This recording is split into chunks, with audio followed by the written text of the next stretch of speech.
what's up? I'm Kirk of Effectatron, and in this tutorial we're going to create this really cool organic growth across any object, and we're going to do it all without any plugins. We're going to use Redshift to render this out to make it faster. You don't have to have Redshift, but Redshift does help speed things up so you don't have to use sweeps and stuff like that. So if you have Cinema 4D, you can do this. You don't need extra plugins like XParticle or anything like that. So it's a really amazing, pretty effect. There are a lot of steps. We're going to use matrices, tracers, TP geometry, volume builders, a lot of different things all combined to create this effect. And once you have it done, you can have an effect that you'll be able to drag and drop in whatever object you want and go ahead and grow things across anything, including text. So this is a really cool project. This project file with instructions on exactly what to do and how to replace it so you can follow along is going to be available to download. It's going to be $5 on Gumroad. This way, if you want to follow the tutorial, you'll be able to have this exactly how you want it. But if you want to skip that and you just want to make sure you have everything exactly how it needs to be, or if you just want to throw $5 my way, go to Gumroad, click the link below, and download this, and you'll get this file here. The first thing you want to do is you want to start off with your object or your shape that you want your stuff to grow across. Now, I'm just going to start off with a sphere for this to start off, and then I'll show you how you can even replace by dragging and dropping and clicking a few things, and you can use any object you want for this, okay? So we're going to start with a sphere. We're going to change the segments up to 64. We'll leave the radius at 100.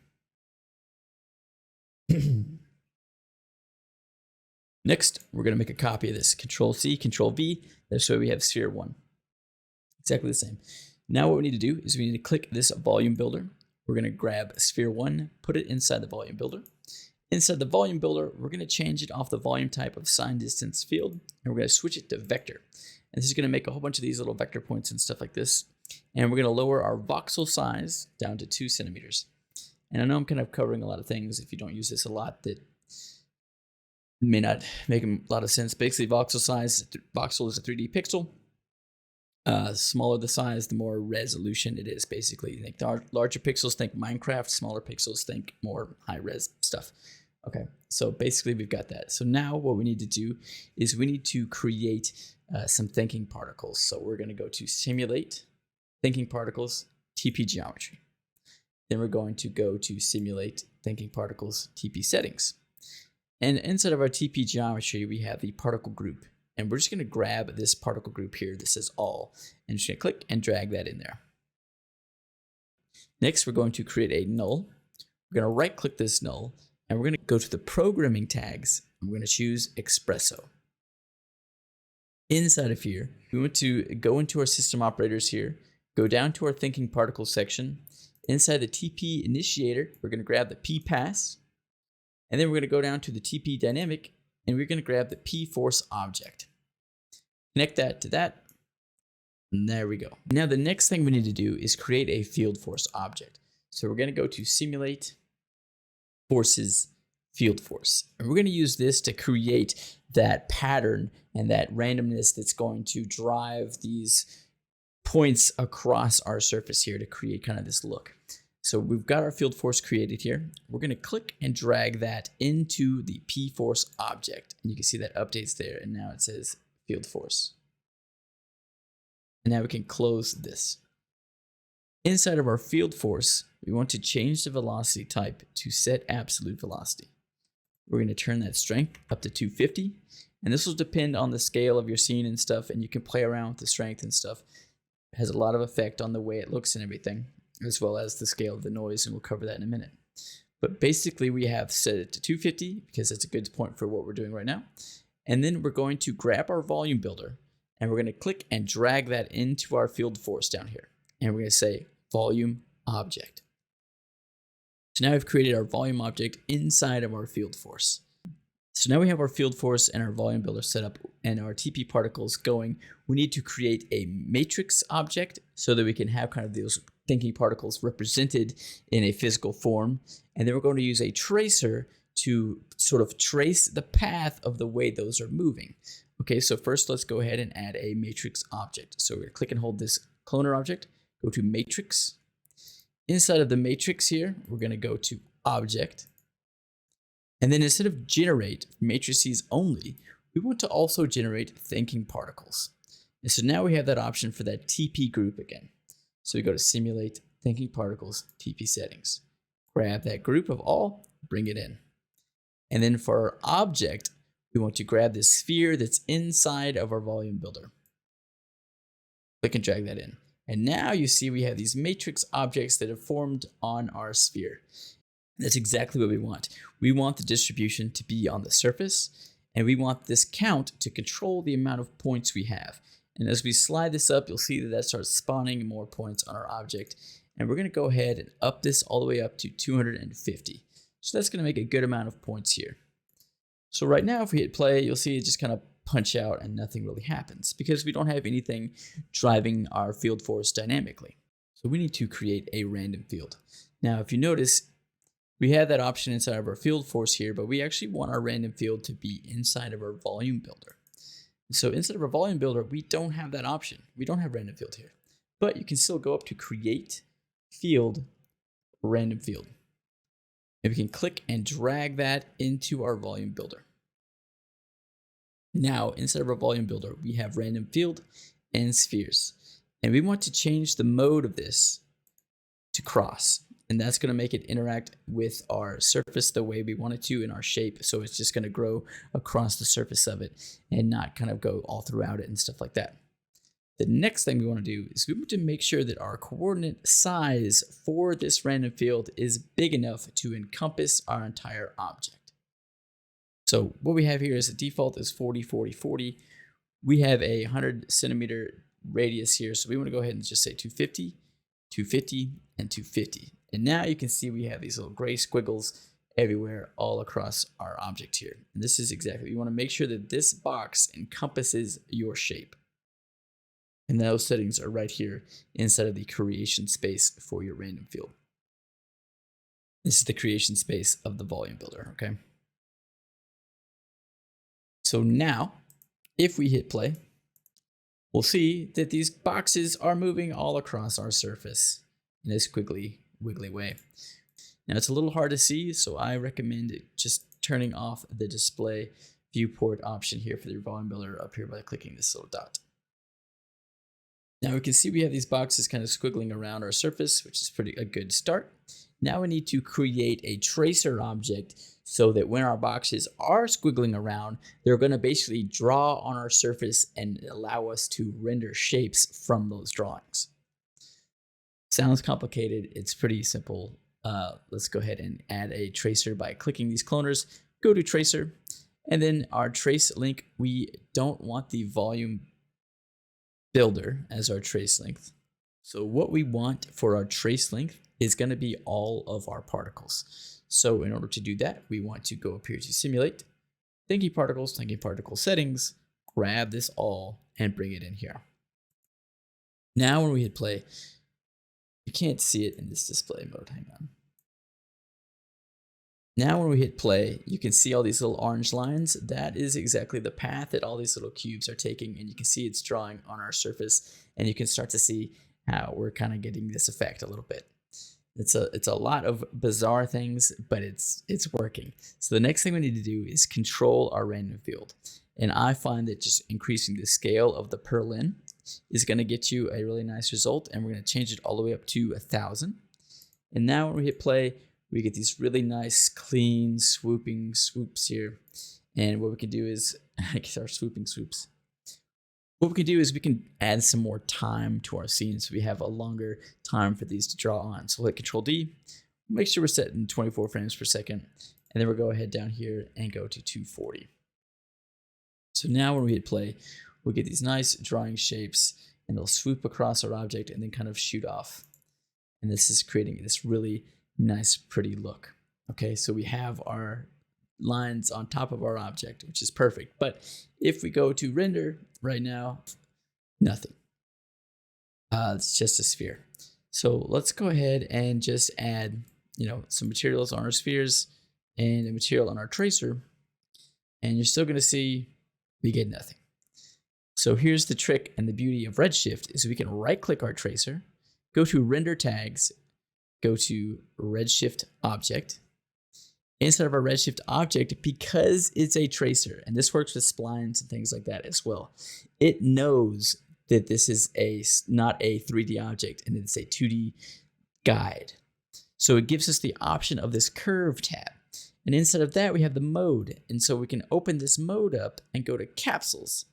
And basically now we can control the thickness and even an S-curve and the interpolation of these splines. So now when we hit render, it's going to do that at render time. Bam. So now you see we actually have these lines being rendered. And we can control the thickness here. We turn this up to 5. It's going to make these thicker. So, and the cool part is because it's doing it at render time, you can do objects with like thousands of these, and it's never going to slow down your viewport because it's just drawing lines. Your viewport handles lines super easy. But when you start trying to do like a sweep and stuff on this, and you start getting thousands of segments upon segments in here, by trying to do something like a sweep, you're actually creating the geometry in the viewport. You're going to slow down your scene a whole lot. So yes, it's possible to do this effect without Redshift. You would simply need to create a spline, like a circle spline like this, get it really small. We'll delete our tag just to prove it. Then go to your cloner object, go to sweep. Put your circle in your sweep, then your tracer in your sweep as well. And now when we hit play, you'll see that already it's sluggish and slowing down because it's drawing this geometry. And you can just tell that it's going to struggle your machine, but you will be able to get the results you want. But we don't want that. We want the speed of Redshift and the render time beauty of that curve option here. And the cool thing is we can go ahead and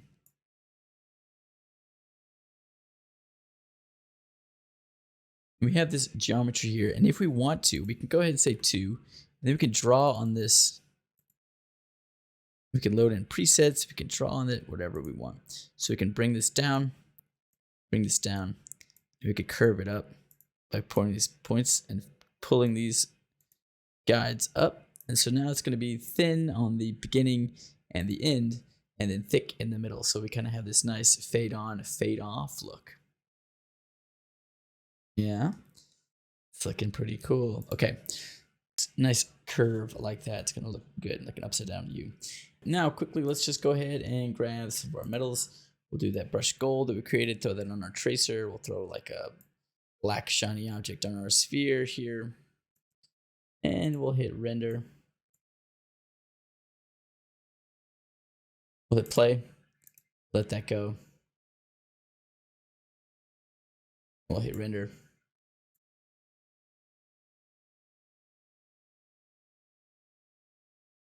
Boom. Very pretty. Very, very pretty.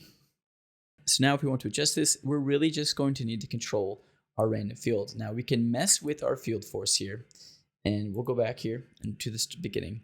And with our field force, if we change velocity and we crank that up to like 500, you're gonna notice it's gonna really draw across. And if you go a lot higher, like 2,500, you might notice that your objects start blasting off of your surface.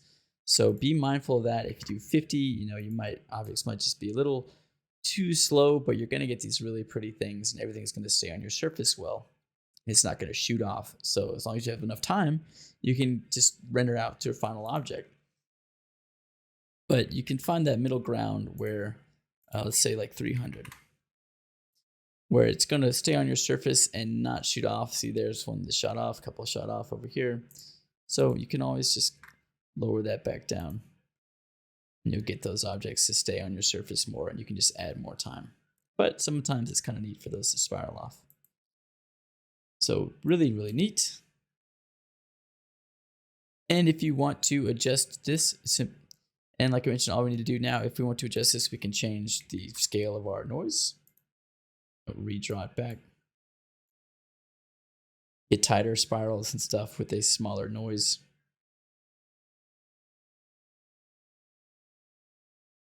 And this is just pretty. So you get some really pretty organic designs on stuff just instantly. And if you want more, simply go into your matrix object and increase the count. We can, quadruple this. We'll do 400. We'll quadruple it and do 1,000. So now we should get a whole lot of lines here.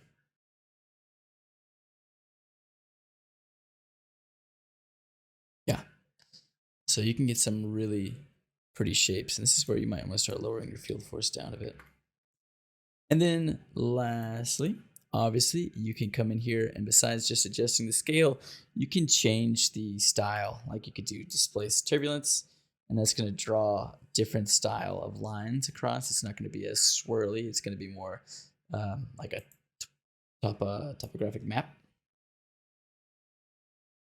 Really nice organic look. I mean, you can see this is just really, it's neat. I'm excited that it works. Try different things, different noises. Some of them work really well. Some of them don't work as well. Some of them just make a little bit of chaos. So I really like Perlin, and things like turbulence and stuff look really nice.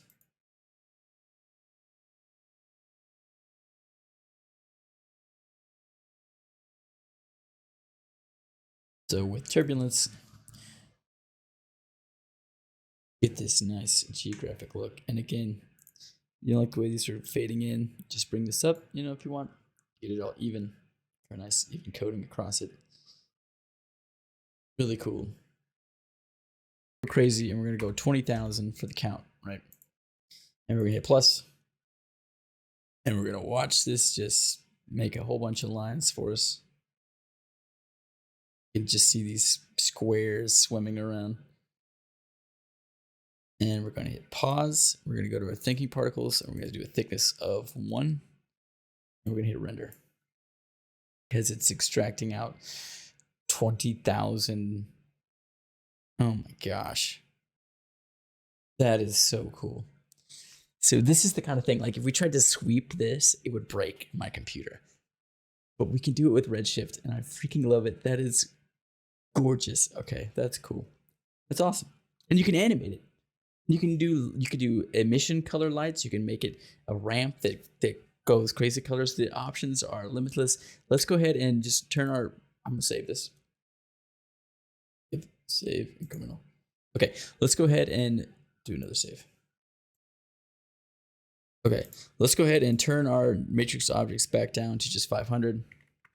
And we'll go ahead and show you how to do this with any object. Okay, so now we've covered how to do it with the sphere, and you create this volume builder and box. Now let's go ahead and just use something like text. Okay, that's going to be a cool one to create. Text, let's say cool. Okay, why not? We'll go to Montserrat. Now let's do a nice bold one. Cubano, yeah.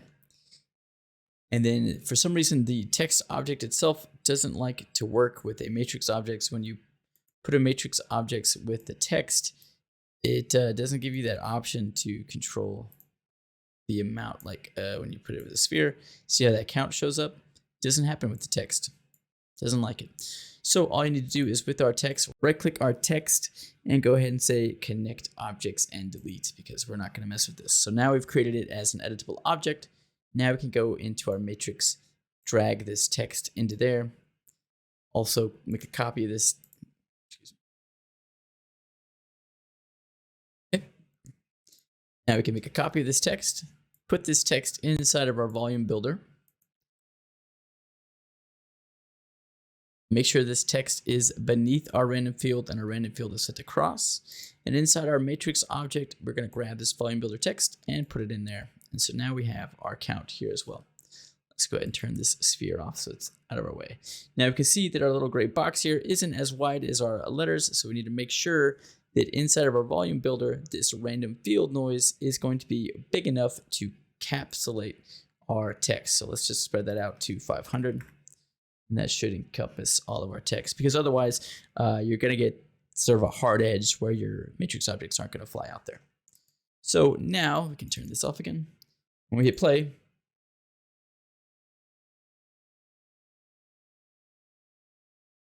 we'll get this, and we can throw a black on this text, and we can go Redshift render. And we have stuff growing on our letters. And you can do this in a cool way. You know, you can turn off your text if you want. And then you just have just a really nice, cool gold letters. Okay, one very important part is this works well in the IPR window, but when we go to render it out to the render viewer, stop this, we'll realize nothing shows up. And that's this really weird bug with the tracer object. If you want to do an animation, you can render it out from frame 0 all the way up, and you will be able to get that animation without any issues. If you want to do a still frame, you need to do the Redshift render view once you hit play and go through there, but that could be kind of annoying. So you can hit play, let it go through, then hit the button and the A bucket. Once you get to your hit play, get to that point, then you can do the bucket view, render in there. And that could be kind of annoying to get the same thing because maybe you wanted a couple frames later or whatever, or you just want different options to choose from. This is really annoying. So all you need to do is you need to have your tracer selected. Go to File, Export, Alembic ABC. Inside of the Alembic ABC, you need to make sure we have Selection Only selected and Spline Curves. This is all we need. And we're going to hit OK. And you can save that out as tracer if you want. It's going to export that out. Once that's exported, go ahead and open up wherever the tracer was. Grab that tracer ABC file, click and drag it in. It's going to open up an import settings. You're going to go ahead and hit OK. It's going to open that up in a new project, but you'll see you have all the information there. So now you can just scrub through this and get it exactly where you want. All you need to do is copy, go back to your scene, paste it in there, drag everything that's on this tracer, put it on your Alembic tracer, and now you can get rid of that tracer and your matrix objects as well. You can actually turn off everything now because now you can just have your splines going. And you don't have to hit play. You can just go through here and go see that if you hit render view, it shows up. And you can't figure it out. Make sure you bake that as an Alembic or go all the way back to frame 0. Hit play, render it out with bucket rendering, or go back to frame 0 and animate out that entire animation. I would say the Alembic's probably going to be your best bet to save you some time. Because now you have this option that you have this really cool effect here, and you don't have to hit play. You can slide it around, and if you wanted to create a camera real quick, kind of slide in here, get all neat with it and get all up close and depth of fieldy. We can, right? And we don't have to worry about hitting play and re-rendering that or anything. So pretty cool. All I would suggest is if you're going to do subsurface or any kind of interpolation, do that before you bake it as an Alembic so you can get the most detail out of this as you want. Little different one. Wasn't about the RS Center material this time, just kind of a really cool effect inside of R26 that I wanted to show off. It's just such a really cool effect. So be sure to like and subscribe for more videos and tutorials. Yeah, we'll go. There's more Redshift stuff, more Cinema 4D stuff coming. So be sure to subscribe and ring that bell for those notifications. I've got more stuff coming out very often. Hopefully you guys have found this helpful. Let me know in the comments below. You guys have been super supportive. Thank you guys so much for downloading all of the Gumroad materials and stuff from the last week, as well as just, all of you who just supported me and paid for those free materials. That it means a lot. I really, really appreciate that. Thank you all so much. And see you next time. Real quick, I just want to say be sure to check out DerekKirk.net for all of my content and check out our courses on CG shortcuts and my courses on Skillshare. All of these are going to be updated with new content as well with the new big changes with Redshift, so be sure to stay tuned and check those out.